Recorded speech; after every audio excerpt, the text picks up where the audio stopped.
Hi team, last workout of the working week, and we're finishing off with a 20-minute EMOM. We don't need any equipment for this. All you need is a skipping rope if you have one. So 5 minutes of the EMOM, so you're going to work through it 4 times. Starting off, minute 1, you're going to accumulate as many double unders as you can. On minute 2, you're going to do as many jumping lunges as you can. Big fan.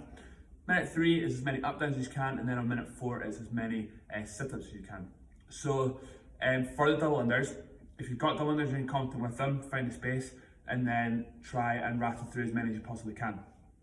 Likewise, if you're still working towards them but you've got a few and you can string a few together, now's a really great opportunity to practice. We're going to try and use a full minute here, so let's go for as many double unders attempts as we possibly can. Our other options is going to be a single skip. So all I would say to you if you're going to do a single skip is make sure that that jump is tall and slow every time. You want to try and think about jumping as high as you can every time, which is going to mimic the same stimulus as what a double under is going to give you. If you don't have a skipping rope, don't worry, you can still practice your double unders. You're going to look to do a penguin tap. So the penguin tap, you're going to be stood up nice and straight. Again, we're going for that tall and slow jump. At the top of that jump, you're going to try and tap your thighs twice before you land and go into that next jump. It's going to look like this.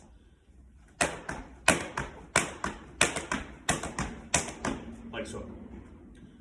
Focus more on the jump than anything else.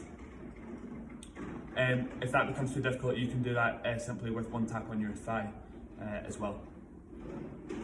On minute number 2, we're looking at jumping lunge, so Fraser's favourite. You want to make sure that in that jumping lunge you start off in a solid position, okay? Lunge forward, we're looking at 90-degree bend all round, torso super vertical. Your torso just wants to think about going straight up and down, your legs switching places. Okay. Be kind to your knee, so catch it early and control it down to the floor. And find a nice steady rhythm.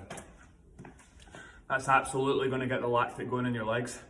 So you might look to break that up into maybe 25 seconds of work, 10 seconds of rest, and then work through the remaining.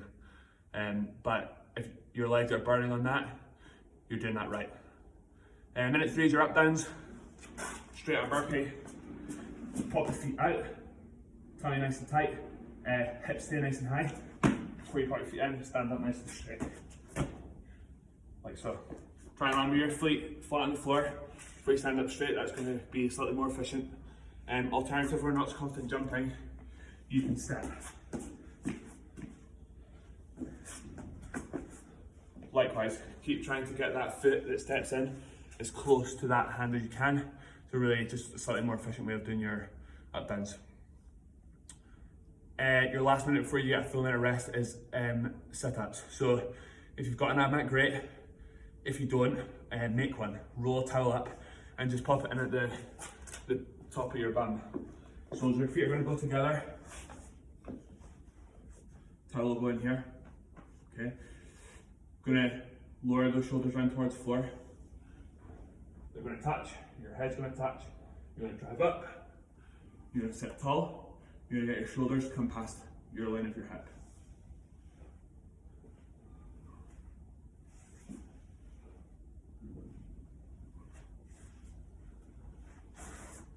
On those sit-ups, 5-minute sit-ups are something that we find quite straightforward. Try and use your arms as little as you can. Try and make them as strict as possible. But remember, in that finishing position, you're going to sit nice and tall. You're going to try and flatten that back out so you've got as big a range of motion as you possibly can. On this workout, we're going to try and use the full minute to work in, which really means that you've got an opportunity to focus on, which a lot of us struggle with, is our transitions. So as soon as those double unders are done, like, can we pop the rope down and start those jumping lunges without too much rest? Can we just move from movement to movement without needing that kind of 5-10 seconds to kind of compose ourselves and catch a breath? So let's just focus on keeping that transition time down to an absolute minimum. Great week of training. Hope you've enjoyed. Looking forward to seeing you next week.